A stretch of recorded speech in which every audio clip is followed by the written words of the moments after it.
C'est ainsi que le propriétaire de ce restaurant nous a saisis officiellement et a demandé pour la valorisation de son bar qu'il souhaiterait aménager ici pour y implanter un jet d'eau, pour y implanter des luminaires, pour que de loin on constate un emplacement bien éclairé.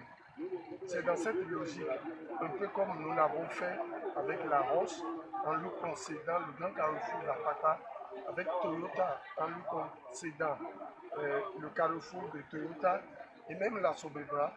Et bientôt, avec d'autres partenaires privés de la ville de Cotonou, nous envisageons nouer des partenariats publics-privés pour le développement de notre capitale économique.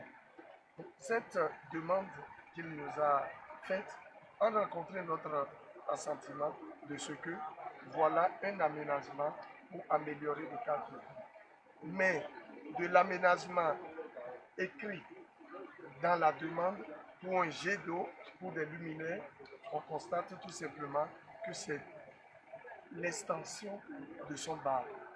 La mairie de Cotonou, les autorités de la ville ne peuvent jamais rester insensibles face à cette situation.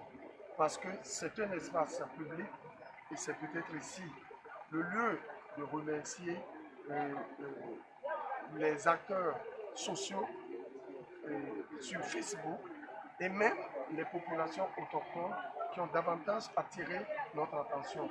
Notre intention n'est nullement d'implanter un restaurant là. La place publique, c'est pour des générations et des générations.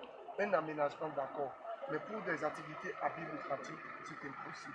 Donc c'est pour ça que la mairie de Cotonou est obligée, au regard des principes sur lesquels nous nous sommes fondés pour donner des places publiques, de retirer cette demande et de procéder tout simplement à la démolition et faire un aménagement agréable à tout le monde. Une place publique doit rester une place publique. Donc c'est tout le but de notre décembre. Et je remercie les acteurs sociaux, je remercie tout le monde. Nous n'avons nullement la prétention d'octroyer une place publique à une activité à but lucratif.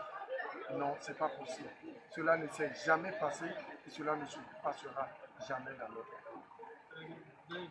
Quelle est la réaction du promoteur de ce restaurant dès qu'il a appris que désormais son truc là ne pourra plus tenir? Non, il a été officiellement saisi et il a pris l'engagement que dans 72 heures, que tout va être enlevé et nous allons procéder au niveau de la ville de Cotonou à un aménagement sommaire qui réponde aux normes d'occupation de places publiques.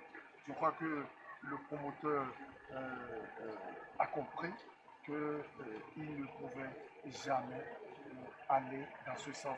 Et c'était parce qu'il nous avait dit, c'était pas pour occuper la place avec des pailles. On n'en a jamais vu et c'est pas sur nous qu'on verra une telle situation. Donc je voudrais profiter de l'opportunité pour rassurer nos administrés, pour rassurer nos populations de ce que certainement, à son niveau, c'est un malentendu. Une force doit rester à la main. Merci.